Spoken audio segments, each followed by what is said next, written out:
ਪਿਛਲੇ ਕਾਫੀ ਸਮੇਂ ਤੋਂ ਗੱਲ ਕੀਤੀ ਜਾਵੇ ਤਾਂ ਮੋਹਾਲੀ ਜ਼ਿਲ੍ਹਾ ਜਿਹੜਾ ਉਹ ਧਰਨਿਆਂ ਦਾ ਅੱਡਾ ਬਣ ਚੁੱਕਿਆ ਹੈ। ਪੰਜਾਬ ਸਰਕਾਰ ਦੇ ਖਿਲਾਫ ਵੱਖ-ਵੱਖ ਜਿਹੜੀਆਂ ਜਥੇਬੰਦੀਆਂ ਨੇ, ਵਰਗ ਨੇ, ਅਲੱਗ-ਅਲੱਗ ਕਰਮਚਾਰੀਆਂ ਦੇ ਧਰਨੇ ਤੇ ਬੈਠੇ ਹੋਏ ਨੇ, ਜਿਨ੍ਹਾਂ ਵਿੱਚੋਂ ਅਧਿਆਪਕਾਂ ਦੀ ਜੇ ਗੱਲ ਕੀਤੀ ਜਾਵੇ, ਅਧਿਆਪਕਾਂ ਦੇ ਕਈ ਸਾਰੇ ਜਿਹੜੇ ਵਰਗ ਨੇ ਉਹ ਮੋਹਾਲੀ ਦੇ ਵਿੱਚ ਪੰਜਾਬ ਸਰਕਾਰ ਤੋਂ ਖਫਾ ਹੋ ਕੇ ਲਗਾਤਾਰ ਪ੍ਰਦਰਸ਼ਨ ਕਰ ਰਹੇ ਨੇ। ਸੋ ਅੱਜ ਇੱਕ ਹੋਰ ਜੇ ਵਰਗ ਦੀ ਗੱਲ ਕਰੀਏ, ਅਧਿਆਪਕਾਂ ਦਾ ਵਰਗ ਹੈ, ਜਿਨ੍ਹਾਂ ਦਾ ਕਹਿਣਾ ਹੈ ਕਿ ਬੀਤੀ 27 ਜੂਨ ਨੂੰ ਇੱਕ ਪ੍ਰੀਖਿਆ ਹੋਣੀ ਸੀ ਸਰਕਾਰੀ ਸਕੂਲਾਂ ਦੇ ਵਿੱਚ 8393 ਪੋਸਟਾਂ ਦੇ ਲਈ। ਉਹ ਪ੍ਰੀਖਿਆ ਮੁਲਤਵੀ ਕੀਤੀ ਗਈ ਸੀਗੀ, ਜਿਹਦੇ ਚੱਲਦੇ ਇਹਨਾਂ ਦਾ ਜਿਹੜਾ ਸੀਗਾ ਕੰਮ ਜਿਹੜਾ ਹੋਣਾ ਸੀ ਉਹ ਰੁਕਿਆ ਹੋਇਆ। ਤੇ ਹੁਣ ਇਹਨਾਂ ਦੀ ਜਿਹੜੀ ਮੰਗ ਹੈ ਕਿ ਉਹ ਜਿਹੜੀ ਪ੍ਰੀਖਿਆ ਜਲਦ ਤੋਂ ਜਲਦ ਹੋਣੀ ਚਾਹੀਦੀ ਹੈ ਤਾਂ ਜੋ ਉਹਨਾਂ ਦੀਆਂ ਭਰਤੀਆਂ ਹੋ ਸਕਣ। ਸੋ ਮੋਹਾਲੀ ਦੇ ਕੁੰਬੜਾ ਪਿੰਡ ਦੇ ਵਿੱਚ ਜਿਹੜੀ ਪਾਣੀ ਦੀ ਟੈਂਕੀ ਹੈ, ਵਾਟਰ ਵਰਕਸ ਦੀ ਟੈਂਕੀ ਹੈ, ਉੱਥੇ ਅਧਿਆਪਕ ਨੇ ਜੋ ਇਹਦੇ ਵਿੱਚ ਲੇਡੀਜ਼ ਵੀ ਨੇ, ਲੇਡੀ ਟੀਚਰ ਵੀ ਨੇ, ਉਹ ਬੈਠੇ ਹੋਏ ਨੇ।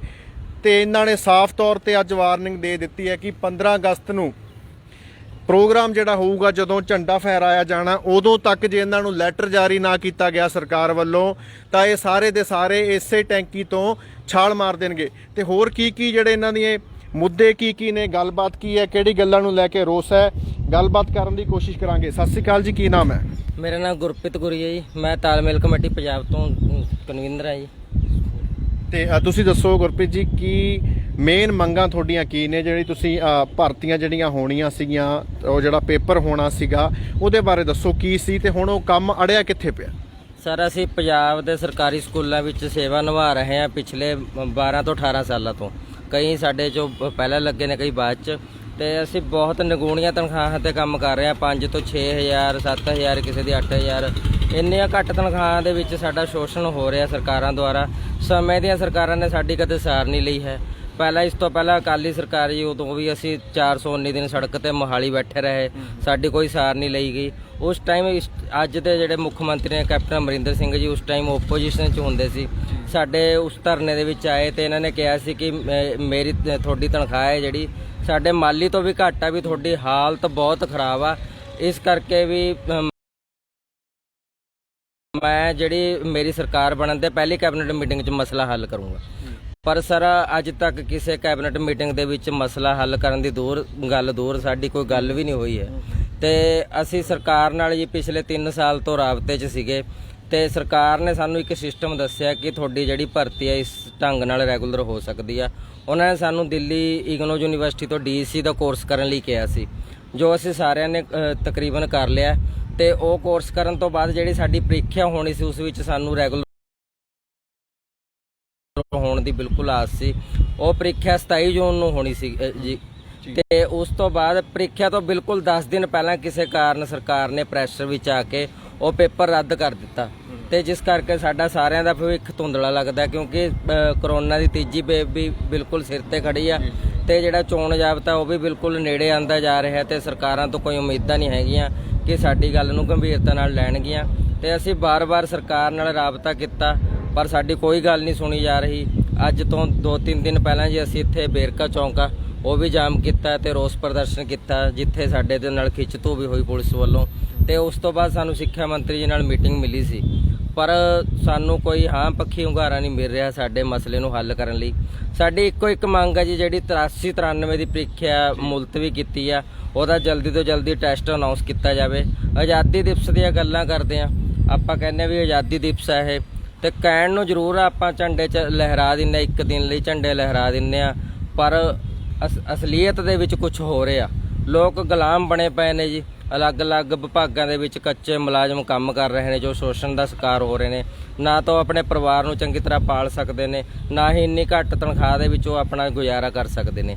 ਇਸ ਕਰਕੇ ਸਾਰਾ ਅਸੀਂ ਫੈਸਲਾ ਲਿਆ ਹੈ ਵੀ ਜੇਕਰ ਸਰਕਾਰ ਸਾਡੀ ਗੱਲ ਨਹੀਂ ਮੰਨਦੀ ਤਾਂ 15 ਤਰੀਕ ਨੂੰ ਮੈਂ ਗੁਰਪ੍ਰੀਤ ਗੁਰੀ, ਜਦੋਂ ਮੁੱਖ ਮੰਤਰੀ ਸਾਹਿਬ ਝੰਡਾ ਲਹਿਰਾਣਗੇ, ਬਿਲਕੁਲ ਉਸੇ ਟਾਈਮ ਇਸ ਟੈਂਕੀ ਤੋਂ ਛਾਲ ਮਾਰ ਕੇ ਆਪਣੀ ਜਾਨ ਦੇ ਦੂੰਗਾ, ਜਿਹਦੀ ਸਿੱਧੀ ਜ਼ਿੰਮੇਵਾਰੀ ਪੰਜਾਬ ਸਰਕਾਰ ਦੀ ਹੋਊਗੀ। ਜਾਂ ਫਿਰ ਸਾਡੇ ਕੋਲ ਪੈਟਰੋਲ ਹੈ ਜੀ, ਇੱਥੇ ਪਿੱਛੇ ਬੋਟਲ 'ਚ ਪਿਆ, ਤੇ ਅਸੀਂ ਆਪਣੇ ਆਪ ਨੂੰ ਆਤਮ ਦਾਹ ਕਰ ਲਾਂਗੇ। ਤੁਸੀਂ ਕਦੋਂ ਚੜ੍ਹੇ ਸੀ ਟੈਂਕੀ ਤੇ ਉਸ ਤੋਂ ਬਾਅਦ ਤੁਹਾਨੂੰ ਕਿਸੇ ਨੇ ਰੋਕਿਆ ਗਿਆ, ਕੋਈ ਤੁਹਾਨੂੰ ਮੁਲਾਕਾਤ ਕਰਨ ਆਇਆ ਤੁਹਾਡੇ ਨਾਲ, ਕਿਸੇ ਨੇ ਅਪੀਲ ਕੀਤੀ ਹੋਵੇ ਕਿ ਤੁਸੀਂ ਥੱਲੇ ਉਤਰ ਜਾਓ? ਸਰ ਅਸੀਂ ਰਾਤ 2 ਵਜੇ ਇਸ ਟੈਂਕੀ ਤੇ ਚੜ੍ਹੇ ਸੀ। ਰਾਤ ਬਹੁਤ ਜ਼ਿਆਦਾ ਬਾਰਿਸ਼ ਸੀਗੀ ਤੇ ਬਹੁਤ ਬੁਰਾ ਹਾਲ ਸੀ ਸਾਡਾ। ਸਵੇਰੇ ਜਦੋਂ ਪ੍ਰਸ਼ਾਸਨ ਨੂੰ ਪਤਾ ਲੱਗਿਆ ਤਾਂ ਪ੍ਰਸ਼ਾਸਨ ਵੱਲੋਂ ਜਿਹੜੇ ਸੀਗੇ ਆਏ ਸੀ, ਅਧਿਕਾਰੀ ਆਏ ਸੀ ਤੇ ਉਹ ਸਾਨੂੰ ਕਹਿ ਰਹੇ ਸੀ ਵੀ ਅਸੀਂ ਡੀਸੀ ਸਾਹਿਬ ਨਾਲ ਮੀਟਿੰਗ ਕਰਾ ਦਾਂਗੇ। ਸਾਨੂੰ ਵੀ ਪਤਾ ਜੀ, ਅਸੀਂ ਤਕਰੀਬਨ 12 ਤੋਂ 18 ਸਾਲਾਂ ਤੋਂ ਲਗਾਤਾਰ ਮੀਟਿੰਗਾਂ ਕਰਦੇ ਆ ਰਹੇ ਹਾਂ। ਇੰਨਾ ਬੁਰਾ ਹਾਲ ਹੋ ਗਿਆ ਮੀਟਿੰਗਾਂ ਕਰਕੇ ਕਿ ਸਾਨੂੰ ਮੀਟਿੰਗ ਦਾ ਨਾਂ ਸੁਣ ਕੇ ਇਦਾਂ ਲੱਗਦਾ ਵੀ ਅੱਜ ਫੇਰ ਕੋਈ ਨਵਾਂ ਲੋਲੀਪੌਪ ਸਾਨੂੰ ਮਿਲ ਜਾਣਾ। ਤੇ ਇਸ ਕਰਕੇ ਸਰ ਅਸੀਂ ਇੱਕੋ ਇੱਕ ਮੰਗ ਪ੍ਰਸ਼ਾਸਨ ਤੋਂ ਰੱਖੀ ਆ ਵੀ ਸਾਡਾ ਇੱਕੋ ਇੱਕ ਮਸਲਾ ਹੈ। ਮੀਟਿੰਗ ਦੇ ਵਿੱਚ ਵੀ ਜਾ ਕੇ ਇਹੀ ਗੱਲ ਕਹਿਣੀ ਹੈ ਤੇ ਅਸੀਂ ਤੁਹਾਨੂੰ ਵੀ ਇਹੀ ਗੱਲ ਕਹਿ ਰਹੇ ਹਾਂ ਵੀ ਸਾਡਾ ਜਿਹੜਾ ਪੋਸਟਾਂ ਦਾ ਪੱਤਰ ਜਾਰੀ ਕਰਿਆ ਜਾਵੇ ਤਾਂ ਜੋ ਅਸੀਂ ਆਪਣੀ ਜਿਹੜੀ ਜ਼ਿੰਦਗੀ ਸੁਖਾਲੀ ਕਰ ਸਕੀਏ। ਜੀ ਮੈਮ ਤੁਸੀਂ ਦੱਸੋ ਜੀ, ਕੀ ਨਾਮ ਹੈ, ਕਿੱਥੋਂ ਆਏ ਹੋ? ਸਰ ਮੈਂ ਕਰਮਜੀਤ ਕੌਰ ਪਾਤੜਾ, ਡਿਸਟ੍ਰਿਕਟ ਪਟਿਆਲਾ ਤੋਂ ਜੀ। ਮੈਮ ਇਹ ਦੱਸੋ ਕਿ ਜਿਵੇਂ ਇਹ ਦੱਸ ਰਹੇ ਸੀ ਕਿ ਤੁਸੀਂ ਸਾਰੇ ਬੈਠੇ ਹੋਏ ਹੋ ਟੈਂਕੀ ਤੇ, ਤੁਸੀਂ ਹਾਲਾਂਕਿ ਇਹ ਕਲੀਅਰ ਕਰ ਦਿੱਤਾ ਕਿ 15 ਅਗਸਤ ਨੂੰ ਜੇ ਉਦੋਂ ਤੱਕ ਜੇ ਤੁਹਾਡੀਆਂ ਮੰਗਾਂ ਨਾ ਮੰਨੀਆਂ ਗਈਆਂ ਤੁਸੀਂ ਛਾਲ ਮਾਰੋਗੇ। ਫੈਸਲਾ ਲਿਆ, ਬੜਾ ਵੱਡਾ ਕਦਮ ਚੁੱਕਣ ਦੇ ਲਈ ਤੁਸੀਂ ਐਲਾਨ ਕੀਤਾ ਹੋਇਆ। ਸੋ ਫੈਮਿਲੀ ਜਿਵੇਂ ਪਿੱਛੇ ਬੱਚੇ ਹੋਣਗੇ ਜਾਂ ਹੋਰ ਪਰਿਵਾਰ ਵਾਲੇ, ਸੋ ਉਹਨਾਂ ਬਾਰੇ ਨਹੀਂ ਸੋਚ ਰਹੇਗੇ ਕਿ ਹੁਣ ਕੀ ਬਣੇਗਾ ਅੱਗੇ? ਜੀ ਸਰ ਬਿਲਕੁਲ, ਫੈਮਿਲੀ ਦੀ ਕਰਕੇ ਹੀ ਅੱਜ ਅਸੀਂ ਇਸ ਹੱਦ ਤੱਕ ਇਹ ਕਦਮ ਉਠਾਉਣ ਦੇ ਲਈ ਮਜਬੂਰ ਹੋ ਚੁੱਕੇ ਹਾਂ। ਮੇਰੀ ਫੈਮਿਲੀ ਦੀ ਜੇ ਮੈਂ ਗੱਲ ਕਰਾਂ, ਬਿਲਕੁਲ ਸ਼ਾਰਟਕਟ ਦੇ ਵਿੱਚ ਦੱਸਾਂਗੀ। ਅਸੀਂ 6 ਭੈਣ ਭਰਾ, ਮੇਰੇ ਮਦਰ ਨੇ, ਫਾਦਰ ਦੀ ਡੈਥ ਹੋ ਚੁੱਕੀ ਆ। ਅਸੀਂ ਪਾਤੜਾ ਕਿਰਾਏ ਦੇ ਮਕਾਨ ਤੇ ਰਹਿੰਦੇ ਆ। ਮਦਰ ਮੇਰੀ ਹਾਰਟ ਪੇਸ਼ੈਂਟ ਹੈ, ਸਿਸਟਰ ਮੇਰੀ ਕਿਡਨੀ ਪੇਸ਼ੈਂਟ ਹੈ ਤੇ ਮੇਰੇ ਭਰਾ ਦਿਹਾੜੀ ਮਜ਼ਦੂਰੀ ਕਰਦੇ ਨੇ। ਤੇ ਮੇਰੇ ਕੋਲੇ ਸਿਰਫ ਇੱਕ ਹੀ ਮੌਕਾ ਸੀ ਕਿ ਜੇ ਮੈਨੂੰ ਇਸ ਪੋਸਟਾਂ ਦੇ ਵਿੱਚ ਚਾਂਸ ਮਿਲਦਾ ਤਾਂ ਮੈਂ ਆਪਣੇ ਬਲਬੂਤੇ ਤੇ ਖੜੀ ਹੋ ਕੇ ਕਮ ਸੇ ਕਮ ਮੈਂ ਆਪਣੀ ਫੈਮਿਲੀ ਦਾ ਸਹਾਰਾ ਬਣ ਸਕਦੀ। ਲੇਕਿਨ ਜਿਸ ਤਰ੍ਹਾਂ ਕਿ ਸਾਡੇ ਗੁਰੀ ਸਰ ਨੇ ਦੱਸਿਆ ਹੀ ਹੈ ਕਿ ਕੁਝ ਦਿਨ ਪਹਿਲਾਂ, 10 ਦਿਨ ਪਹਿਲਾਂ ਸਾਡੇ ਨਾਲ ਇਹੋ ਜਿਹੇ ਹਾਲਾਤ ਪੈਦਾ ਕਰਤੇ ਕਿ ਸਰਕਾਰ ਨੇ ਕਿਸੇ ਪ੍ਰੈਸ਼ਰ ਦੇ ਵਿੱਚ ਆ ਕੇ ਇਹ ਜਿਹੜਾ ਸਾਡਾ ਪੇਪਰ ਸੀ ਉਹ ਮੁਲਤਵੀ ਕਰ ਦਿੱਤਾ। ਠੀਕ ਹੈ, ਅਸੀਂ ਬਹੁਤ ਮੀਟਿੰਗਾਂ ਕੀਤੀਆਂ। ਉਸ ਤੋਂ ਬਾਅਦ ਦੇ ਵਿੱਚ ਵੀ ਸਾਨੂੰ ਇਹ ਕਿਹਾ ਗਿਆ ਕਿ ਕੋਈ ਗੱਲ ਨਹੀਂ, ਅਸੀਂ ਬਹੁਤ ਜਲਦੀ ਤੋਂ ਜਲਦੀ ਜਿਹੜਾ ਤੁਹਾਡੀ ਡੇਟ ਹੈ ਉਹ ਅਨਾਉਂਸ ਕਰਾਂਗੇ। ਬਟ ਅਸੀਂ ਰੈਲੀਆਂ ਵੀ ਕੀਤੀਆਂ, ਮੀਟਿੰਗਸ ਵੀ ਕੀਤੀਆਂ, ਅੱਜ ਤੱਕ ਕੋਈ ਵੀ ਮਤਲਬ ਕਿ ਅਨਾਉਂਸ ਤਾਂ ਕਰਨਾ ਦੂਰ ਦੀ ਗੱਲ, ਸਾਨੂੰ ਇਹ ਵਿਸ਼ਵਾਸ ਦਿਵਾਉਣਾ ਵੀ ਇਹਨਾਂ ਲਈ ਹੁਣ ਜਿਸ ਤਰ੍ਹਾਂ ਕਹਿੰਦੇ ਇੱਕ ਧੋਖਾਧੜੀ ਹੀ ਬਣ ਕੇ ਰਹਿ ਗਿਆ ਗਾ। ਇਸ ਲਈ ਸਰ ਹੁਣ ਅਸੀਂ ਜਾਨ ਦੀ ਬਾਜੀ ਲਗਾਉਣ ਤੋਂ ਵੀ ਪਿੱਛੇ ਨਹੀਂ ਹਟਦੇ, ਕਿਉਂਕਿ ਬਹੁਤ ਸਾਲਾਂ ਤੋਂ ਅਸੀਂ ਟੈਂਕੀਆਂ ਤੇ ਹੀ ਧੱਕੇ ਖਾ ਰਹੇ ਹਾਂ, ਸੜਕਾਂ ਤੇ ਹੀ ਖਾ ਰਹੇ ਹਾਂ ਤੇ ਸਾਡਾ ਕੋਈ ਵਜੂਦ ਨਹੀਂ ਰਹਿ ਗਿਆ। ਅੱਜ ਜੇ ਦੇਖਦੇ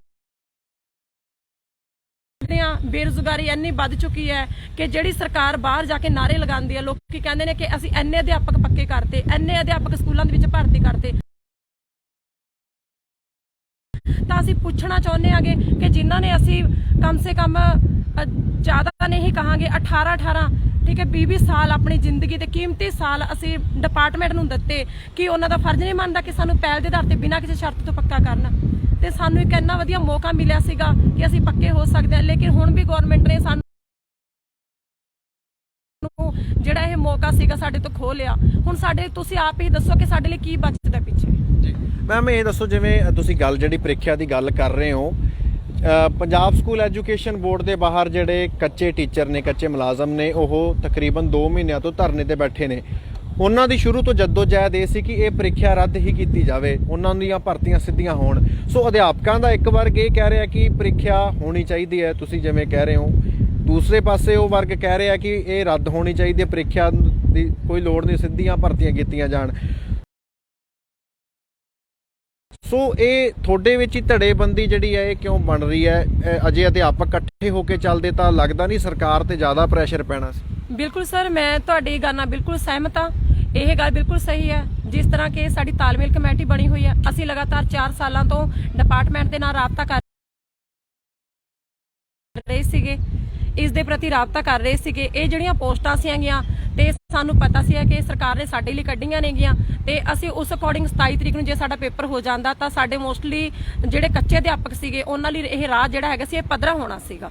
ਪਰ ਉਸ ਤੋਂ ਪਹਿਲਾਂ ਸਾਡੇ ਹੀ ਕੁਝ ਸਾਥੀ ਸੀਗੇ ਜਿਨ੍ਹਾਂ ਨੂੰ ਲੱਗਿਆ ਕਿ ਸ਼ਾਇਦ ਸਾਡੇ ਨਾਲ ਕੁਝ ਗਲਤ ਹੋ ਜਾਏਗਾ ਤੇ ਉਹਨਾਂ ਸਾਥੀਆਂ ਨੇ ਸਾਡੇ ਨੇ ਕੀ ਕੀਤਾ ਤੇ ਉਹ ਜਿਹੜੇ ਹੈਗੇ ਸੀ ਕੁਝ ਦਿਨ ਪਹਿਲਾਂ 10 ਦਿਨ ਪਹਿਲਾਂ ਜਿਹੜੇ ਹੈਗੇ ਸੀਗੇ ਉਹ ਛੱਤ ਉੱਪਰ ਚੜ ਗਏ ਤੇ ਉਸ ਤੋਂ ਬਾਅਦ ਦੇ ਵਿੱਚ ਉਹਨਾਂ ਨੇ ਇੱਕ ਸਰਕਾਰ ਨੂੰ ਕਿਹਾ ਤੇ ਡਿਪਾਰਟਮੈਂਟ ਨੂੰ ਕਿਹਾ ਕਿ ਸਾਡੇ ਲਈ 3 ਸਾਲ ਦੀ ਲਾਈਨ ਪਾ ਦਿਓ, ਮੀਨਸ ਵਿਭਾਗੀ ਪੋਸਟਾਂ ਕੱਢ ਦਿਓ। ਸਰ ਅਸੀਂ ਵੀ ਇਹ ਚੀਜ਼ ਨਾਲ ਸਹਿਮਤ ਹਾਂ। ਸਾਨੂੰ ਇੰਨਾ ਟਾਈਮ ਹੋ ਗਿਆ, 4 ਸਾਲ ਹੋ ਗਏ ਸੀ ਚੱਲਦੇ ਹੋਏ, ਸਾਡਾ ਡਿਪਾਰਟਮੈਂਟ ਨਾਲ ਰਾਬਤਾ ਬਣਿਆ ਹੋਇਆ ਸੀਗਾ। ਉਸ ਦੇ ਅਕੋਰਡਿੰਗ ਜੋ ਸਾਨੂੰ ਚੀਜ਼ ਪਤਾ ਲੱਗੀ ਸੀਗੀ ਰੂਲ ਐਂਡ ਰੈਗੂਲੇਸ਼ਨ ਦੇ ਅਨੁਸਾਰ, ਠੀਕ ਹੈ, ਅਸੀਂ ਟੈਸਟ ਦੇ ਕੇ ਬਿਲਕੁਲ ਇੰਨੀ ਵਧੀਆ ਪਾਲਿਸੀ ਬਣੀ ਸੀ ਕਿ ਸਾਡੇ ਸਾਰੇ ਹੀ ਟੀਚਰ ਉਸ ਪਾਲਿਸੀ ਦੇ ਅਧੀਨ ਬਿਲਕੁਲ ਵਧੀਆ ਤਰੀਕੇ ਨਾਲ ਪੱਕੇ ਹੁੰਦੇ ਸੀਗੇ ਪੇਪਰ ਦੇ ਕੇ, ਠੀਕ ਹੈ। ਲੇਕਿਨ ਉਹਨਾਂ ਨੂੰ ਪਤਾ ਨਹੀਂ ਕਿਉਂ ਲੱਗਿਆ। ਤੇ ਹੁਣ ਇਸ ਚੀਜ਼ ਦਾ ਮੈਂ ਇੱਕ ਅਖੀਰ ਲਾਸਟ ਵਿੱਚ ਇਹੀ ਜਵਾਬ ਦੇਵਾਂਗੀ ਕਿ ਚੋਣ ਪੰਜਾਬ ਤਾਂ ਨੇੜੇ ਹੈ, ਕਰੋਨਾ ਦੀ ਤੀਸਰੀ ਲਹਿਰ ਵੀ ਨੇੜੇ ਆ, ਠੀਕ ਹੈ। ਜੇ ਹੁਣ ਇਸ ਟਾਈਮ ਦੇ ਵਿੱਚ ਵਿਭਾਗੀ ਪੋਸਟਾਂ ਆਉਂਦੀਆਂ ਨੇ ਤਾਂ ਸਾਨੂੰ ਪਤਾ ਹੈ ਕਿ ਬਾਹਰ ਦੂਰ ਤਾਂ ਫਰੈਸ਼ਰ ਦੀ ਗੱਲ ਤਾਂ ਕਿੱਥੋਂ ਕਰਨੀ ਹੈ। ਸਾਡੇ ਹੀ ਸਾਥੀ ਨੇ 2012-14 ਬੈਚ ਦੇ ਜਿਹੜੇ ਕਿ 3 ਸਾਲ ਦੀ ਲਾਈਨ ਦੇ ਵਿੱਚ ਆਉਂਦੇ ਹੀ ਨਹੀਂ, ਉਹ ਸਾਡੇ ਤੇ ਕੇਸ ਕਰਨ ਲਈ ਤਿਆਰ ਬੈਠੇ ਨੇ। ਤੁਹਾਨੂੰ ਵੀ ਪਤਾ ਜੇ ਰਿਟ ਹੋ ਜਾਂਦੀ ਹੈ, ਕੇਸ ਹੋ ਜਾਂਦਾ ਹੈ, ਸਾਡੇ ਕੋਲ ਇੰਨਾ ਟਾਈਮ ਨਹੀਂ ਹੈਗਾ। ਕਮ ਸੇ ਕਮ ਅੱਜ ਮੈਂ ਖੁਦ ਐਚਟੀ ਦੀ ਭਰਤੀ ਦੇ ਵਿੱਚ ਸਰ ਮੇਰਾ ਵੇਟਿੰਗ ਲਿਸਟ ਵਿੱਚ ਨੰਬਰ ਹੈ 2364 ਵਿੱਚ ਵੇਟਿੰਗ ਲਿਸਟ ਵਿੱਚ ਨੰਬਰ ਹੈ। ਉਹਨਾਂ ਤੇ ਕੋਰਟ ਕੇਸ ਹੋਇਆ ਸੀਗਾ, 2 ਸਾਲ ਹੋ ਗਏ ਮੈਂ ਵੇਟਿੰਗ ਲਿਸਟ ਦੇ ਵਿੱਚ ਹੈਗੀ ਐਚਟੀ ਦੇ ਵਿੱਚ, ਮੇਰਾ ਅੱਜ ਤੱਕ ਨੰਬਰ ਨਹੀਂ ਆਇਆ। ਤੇ 2364 ਪੋਸਟਾਂ ਵਿੱਚ ਸਾਨੂੰ 6-7 ਮਹੀਨੇ ਹੋ ਗਏ ਨੇਗੇ। ਤੇ ਤੁਸੀਂ ਸਰ ਹੁਣ ਮੈਂ ਲਾਸਟ ਵਿੱਚ ਇਹੀ ਗੱਲ ਕਹਾਂਗੀ ਕਿ ਸਾਨੂੰ ਬਹੁਤ ਡਰ ਲੱਗ ਰਿਹਾ ਕਿ ਜੇ ਇਹ ਕੀਮਤੀ ਸਮਾਂ ਸਾਡੇ ਕੋਲ ਸਿਰਫ 2-3 ਮਹੀਨੇ ਦਾ ਸਮਾਂ ਜਿਹੜਾ ਹੈਗਾ, ਜੇ ਇਹ ਸਾਡੇ ਹੱਥੋਂ ਚਲਿਆ ਗਿਆ ਤਾਂ ਸ਼ਾਇਦ ਸਾਡੀਆਂ ਜਿਹੜੀਆਂ 83-93 ਨੇ ਕੋਰਟਾਂ ਦੇ ਵਿੱਚ ਹੀ ਰੁਲ ਕੇ ਰਹਿ ਜਾਣਗੀਆਂ ਤੇ ਸਾਡਾ ਭਵਿੱਖ ਹੈ ਜਿਹੜਾ ਧੁੰਦਲਾ ਹੀ ਨਜ਼ਰ ਆ ਰਿਹਾ ਸਾਨੂੰ। ਗੁਰੀ ਜੀ, ਇਹ ਸੇਮ ਸਵਾਲ ਜੇ ਮੈਂ ਤੁਹਾਨੂੰ ਕਰਾਂ, ਤੁਸੀਂ ਕੀ ਕਹਿਣਾ ਚਾਹੋਗੇ? ਦੋ ਫਾੜ ਕਰਨ ਦੀ ਕੋਸ਼ਿਸ਼ ਕੀਤੀ ਜਾ ਰਹੀ ਹੈ ਅਧਿਆਪਕਾਂ ਨੂੰ ਵੀ, ਤੁਹਾਨੂੰ ਲੱਗਦਾ? ਸਰ ਦੋ ਫਾੜ ਦੀ ਕੋਈ ਗੱਲ ਨਹੀਂ, ਮਸਲਾ ਇਹ ਸੀਗਾ, ਦੇਖੋ ਅਸੀਂ 3 ਸਾਲ ਤੋਂ ਸਰਕਾਰ ਦੇ ਸੰਪਰਕ 'ਚ ਸੀਗੇ ਵੀ ਅਸੀਂ ਮਸਲਾ ਹੱਲ ਕਰਾਉਣ ਲਈ ਮੀਟਿੰਗਾਂ ਕਰਦੇ ਸੀ। ਸਾਨੂੰ ਇਦਾਂ ਸੀ ਵੀ ਕਿਸੇ ਤਰ੍ਹਾਂ ਲੀਗਲ ਤਰੀਕੇ ਨਾਲ ਜਿਹੜਾ ਹੈਗਾ ਮਸਲਾ ਹੱਲ ਹੋ ਜੇ। ਜਥੇਬੰਦੀ ਇੱਕੋ ਕੰਮ ਕਰਦੀ ਰਹੀ ਆ ਸ਼ੁਰੂ ਤੋਂ, ਜੋ ਸਾਡੀ ਤਾਲਮੇਲ ਕਮੇਟੀ ਪੰਜਾਬ ਆ, ਇਹਦੇ ਵਿੱਚ ਸਿੱਖਿਆ ਪ੍ਰੋਵਾਈਡਰ EGS AE STR 5 ਜਥੇਬੰਦੀਆਂ ਕੰਮ ਕਰਦੀਆਂ IEV। ਤੇ ਸਰ ਮਸਲਾ ਇਹ ਬਣ ਗਿਆ, ਕੁਝ ਲੋਕਾਂ ਨੇ ਸਾਡੇ ਤੇ ਵਿਸ਼ਵਾਸ ਨਹੀਂ ਕੀਤਾ, ਉਹਨਾਂ ਨੂੰ ਇਹ ਲੱਗਿਆ ਕਿ ਇਹ ਖੇਡਾਂ ਕਰਦੇ ਨੇ।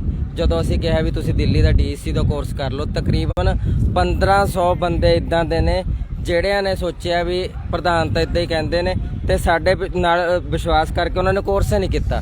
ਤੇ ਕੁਝ ਲੋਕਾਂ ਦੀ ਰਿਪੇਅਰ, ਕੁਝ ਦੇ ਪ੍ਰੋਜੈਕਟ 'ਚੋਂ ਰਹਿ ਗਏ, ਜਿਸ ਕਰਕੇ ਸਰ ਉਹ ਲੋਕਾਂ ਨੂੰ ਹੁਣ ਪੇਪਰ ਦੇ ਵਿੱਚ ਅਪਲਾਈ ਨਹੀਂ ਕਰ ਸਕੇ। ਉਹਨਾਂ ਕੋਲ ਇੱਕ ਸ਼ਾਰਟਕਟ ਦਾ ਰਸਤਾ ਲੱਗਿਆ ਕਿ ਉਹ ਸਰਕਾਰ ਨੂੰ ਕਹਿਣ ਵੀ ਸਾਨੂੰ ਸਿੱਧੇ ਤਰ੍ਹਾਂ ਪੱਕੇ ਕਰੋ ਜਾਂ ਫਿਰ ਕਿਸੇ ਵੀ ਤਰ੍ਹਾਂ ਦੀਆਂ ਹੋਰ ਮੰਗਾਂ ਰੱਖਣ। ਇੱਕ ਗੱਲ ਬਿਲਕੁਲ ਮੈਡਮ ਦੀ ਸਹੀ ਹੈ ਵੀ ਜੇ ਵਿਭਾਗੀ ਭਰਤੀ ਆ, ਵਿਭਾਗੀ ਭਰਤੀ ਦੀ ਜ਼ਿੰਮੇਵਾਰੀ ਨਾ ਤਾਂ ਸਰਕਾਰ ਲੈਂਦੀ ਆ ਵੀ ਰਿਟ ਲੱਗੂਗੀ ਜਾਂ ਨਹੀਂ ਲੱਗੂਗੀ। ਮੰਨ ਲਓ ਸਰ ਵਿਭਾਗੀ ਭਰਤੀ ਅੱਜ ਸ਼ੁਰੂ ਕਰਦੇ ਨੇ, ਆਪਾਂ ਨੂੰ ਕਲੀਅਰ ਪਤਾ ਜੇ ਰਿਟ ਲੱਗ ਜਾਂਦੀ ਆ ਤਾਂ 8 ਤੋਂ 10 ਸਾਲੇ ਅਸੀਂ ਫੇਰ ਰੁਲ ਗਏ। ਉਸ ਤੋਂ ਬਾਅਦ ਦੂਜੀ ਗੱਲ ਇਹ ਆ ਸਰ, ਆਪਾਂ ਨੂੰ ਕੀ ਆ ਹੁਣ ਚੋਣ ਜਾਬਤਾ ਜਿਹੜਾ ਬਿਲਕੁਲ ਸਿਰ ਤੇ ਆ। ਅਸੀਂ 3 ਸਾਲਾਂ ਵਿੱਚ ਹੌਲੀ ਹੌਲੀ ਇਹ ਕੋਰਸ ਕਰਨ ਤੋਂ ਬਾਅਦ ਭਰਤੀ ਲੈ ਕੇ ਆਏ ਸੀ ਨੇੜੇ। ਆਪਾਂ ਕਿਵੇਂ ਕਹਿ ਸਕਦੇ ਆ ਵੀ ਸਰਕਾਰ 2 ਮਹੀਨਿਆਂ ਦੇ ਵਿੱਚ ਇਹ ਭਰਤੀ ਸਿਰੇ ਚੜਾ ਦੂਗੀ? ਇਹ ਬਿਲਕੁਲ ਚੋਣ ਜਾਬਤੇ ਦੀ ਭੇਟ ਚੜੂਗੀ ਜਾਂ ਕਰੋਨਾ ਜਿਹੜਾ ਹੈਗਾ 3rd ਵੇਵ ਆ ਰਹੀ ਉਹਦੀ ਭੇਟ ਚੜੂਗੀ। ਇਸ ਕਰਕੇ ਸਾਨੂੰ ਇਦਾਂ ਜਿਉਂ ਦੀ ਤਿਉਂ ਸਾਡੀ ਭਰਤੀ 83-93 ਸੀ, ਤੁਰੰਤ ਟੈਸਟ ਲਿਆ ਜਾਵੇ। ਉਸ ਤੋਂ ਬਾਅਦ ਜਿਹੜੇ ਸਾਥੀਆਂ ਦੀ ਰੀਪੇਅਰ ਹੈ, ਜਿਵੇਂ ਉੱਥੇ ਬੈਠੇ ਨੇ ਬੋਰਡ ਦੇ ਦਫ਼ਤਰ 'ਚ, ਤੇ ਸਾਰੇ ਨੇ ਵਿੱਚ ਕੁਝ ਪਾਸ ਵੀ ਨੇ ਜੋ ਗੁੰਮਰਾਹ ਹੋਏ ਹੋਏ ਨੇ। ਕਿਸੇ ਨੂੰ ਕਿਹਾ ਜਾਂਦਾ ਜੀ ਕੋਈ ਜਰਨਲ ਵਾਲਾ ਰਹਿ ਜਾਊਗਾ ਜਾਂ ਕੋਈ ਇੱਦਾਂ ਰਹਿ ਜਾਊਗਾ। ਸਰ ਪੋਸਟਾਂ ਬਹੁਤ ਜ਼ਿਆਦਾ ਨੇ, ਹਰ ਤਰ੍ਹਾਂ ਦੇ ਮਸਲੇ ਸਾਨੂੰ ਉਮੀਦ ਹੈ ਵੀ ਸੈੱਟ ਹੋਣਗੇ। ਤੇ ਜੇਕਰ ਸਰ ਹੁਣ ਅਸੀਂ ਵਿਭਾਗੀ ਭਰਤੀ ਦੀ ਗੱਲ ਕਰੀਏ ਤਾਂ ਸਿਰਫ ਉਹੀ ਪੂਰੀ ਨਹੀਂ ਹੋਊਗੀ ਕਰੋਨਾ ਤੋਂ ਪਹਿਲਾਂ ਜਾਂ ਚੋਣ ਜਾਬਤੇ ਤੋਂ ਪਹਿਲਾਂ।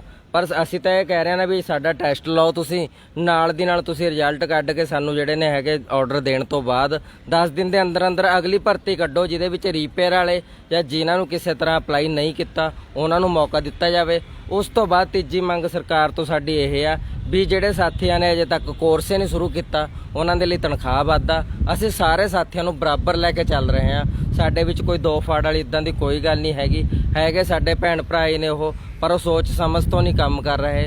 ਕਦੇ ਉਹਨਾਂ ਦੀ ਕੋਈ ਮੰਗ ਹੋ ਜਾਂਦੀ ਹੈ, ਕਦੇ 40,000 ਤੇ ਆ ਜਾਂਦੇ ਨੇ, ਕਦੇ ਉਹ ਕਹਿੰਦੇ ਨੇ 25 ਨੰਬਰ ਤੇ ਅਸੀਂ ਸਰਕਾਰ ਤੋਂ ਲੈਣੇ ਨੇ, ਕਦੇ ਕਹਿੰਦੇ ਨੇ ਜੀ ਅਸੀਂ ਸਿੱਖਿਆ ਅਸਿਸਟੈਂਟ ਟੀਚਰ ਲੱਗਣਾ। ਤੇ ਸਰ ਅਜੇ ਤੱਕ ਜਦੋਂ ਕਹਿੰਦੇ ਆ ਨਾ ਵੀ ਸੰਘਰਸ਼ ਤਾਂ ਕਾਮਯਾਬ ਹੁੰਦੇ ਨੇ ਜਦੋਂ ਆਪਾਂ ਨੂੰ ਕਿਸੇ ਇੱਕ ਮਕਸਦ ਦਾ ਟੀਚਾ ਹੋਊਗਾ, ਉਸ ਟੀਚੇ ਤੇ ਜਦੋਂ ਆਪਾਂ ਕੰਮ ਕਰਾਂਗੇ ਤਾਂ ਸਾਨੂੰ ਪ੍ਰਾਪਤੀ ਹੋਊਗੀ। ਜਿਉਂ-ਜਿਉਂ ਆਪਾਂ ਕੰਮ ਕਰਦੇ ਜਾਈਏ ਤੇ ਆਪਾਂ ਆਪਣੀ ਮੰਜ਼ਿਲ ਬਦਲਦੇ ਜਾਈਏ ਤਾਂ ਸਰ ਰਸਤੇ ਤੋਂ ਭਟਕਣਾ ਬਿਲਕੁਲ ਹੁੰਦਾ ਹੀ ਆ। ਇਹੀ ਕੰਮ ਉਹਨਾਂ ਨਾਲ ਹੋ ਰਿਹਾ ਹੈ। ਅਸੀਂ ਉਹਨਾਂ ਨੂੰ ਅੱਜ ਵੀ ਕਹਿ ਰਹੇ ਹਾਂ ਵੀ ਜੇ ਰਿਟ ਦੀ ਤੁਹਾਡੀ ਕੋਈ ਗਰੰਟੀ ਆ ਤਾਂ ਤੁਸੀਂ ਜਨਤਕ ਤੌਰ ਤੇ ਕਹੋ ਜਾਂ ਸਰਕਾਰ ਕਹੇ, ਸਾਨੂੰ ਭਰੋਸਾ ਤਾਂ ਹੋਵੇ।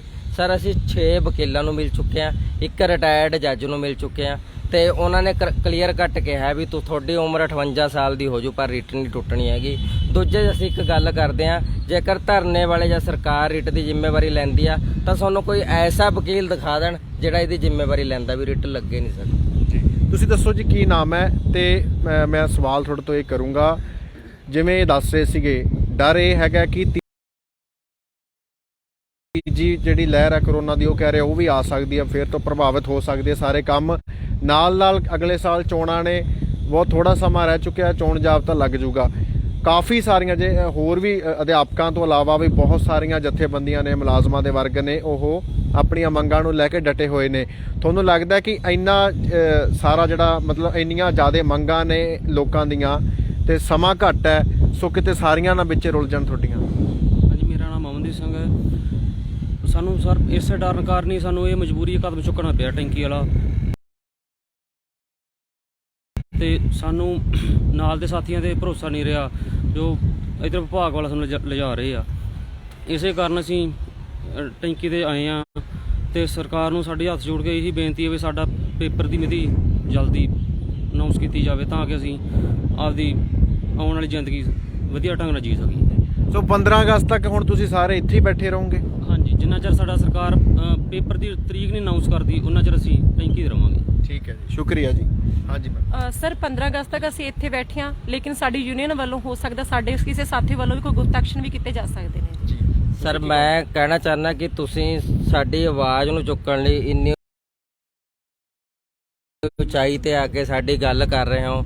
ਇਹ ਅਸੀਂ ਬਾਬੂ ਸ਼ਾਹੀ ਨਿਊਜ਼ ਚੈਨਲ ਦਾ ਜਿਹੜਾ ਧੰਨਵਾਦ ਕਰਦੇ ਹਾਂ, ਤੇ ਬਹੁਤ ਵਧੀਆ ਪੱਤਰਕਾਰੀ ਹੈ ਵੀ ਤੁਸੀਂ ਸਾਡੀ ਆਵਾਜ਼, ਸਾਡੇ ਦਿਲ ਦੀਆਂ ਗੱਲਾਂ ਸੁਣਨ ਲਈ ਇੰਨੀ ਉਚਾਈ ਤੇ ਆ ਕੇ ਸਾਡੀ ਜਿਹੜੀ ਹੈਗੀ ਗੱਲ ਲੋਕਾਂ ਤੱਕ ਤੇ ਸਰਕਾਰ ਦੇ ਕੰਨਾਂ ਤੱਕ ਪਹੁੰਚਾ ਰਹੇ ਹੋ। ਤੁਹਾਡਾ ਬਹੁਤ ਬਹੁਤ ਧੰਨਵਾਦ। ਜੀ ਜੀ, ਸ਼ੁਕਰੀਆ ਜੀ। ਸੋ ਗੱਲਬਾਤ ਕਰ ਰਹੇ ਸੀ ਤਾਲਮੇਲ ਕਮੇਟੀ ਪੰਜਾਬ ਦੇ ਕੁਝ ਆਗੂਆਂ ਦੇ ਨਾਲ ਜੋ ਮੋਹਾਲੀ ਦੇ ਕੁੰਬੜਾ ਪਿੰਡ ਦੇ ਵਿੱਚ ਜਿਹੜੀ ਟੈਂਕੀ ਹੈ ਪਾਣੀ ਦੀ, ਉੱਥੇ ਬੈਠੇ ਹੋਏ ਨੇ। ਵਾਰਨਿੰਗ ਦਿੱਤੀ ਹੋਈ ਹੈ ਪੰਜਾਬ ਸਰਕਾਰ ਨੂੰ ਕਿ ਜਿਹੜੀਆਂ ਪ੍ਰੀਖਿਆ ਜਿਹੜੀ ਹੋਣ ਜਾ ਰਹੀ ਸੀ 27 ਜੂਨ ਨੂੰ ਰੱਦ ਕੀਤੀ ਗਈ ਹੈ।